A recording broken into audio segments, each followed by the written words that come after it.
Hi, it's me again with Corel Draw tips and tricks, and last night I made a video using this beautiful graphic, but I exported it and I deleted everything off the screen, and then a subscriber or just a viewer gave me a tip. If you will select that when you export, and when you go to File and Export, right here is a selection only.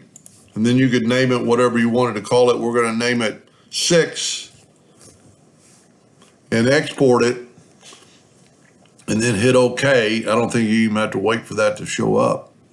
Now, if you look, I have these two plus 2 hearts on there. So we're going to import butterfly 4 or 6.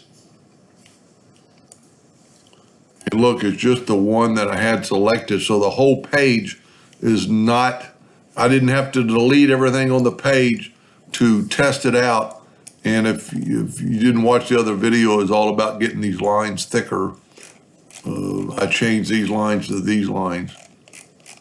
So I think that viewer or subscriber, what I really like about YouTube, we're all learning.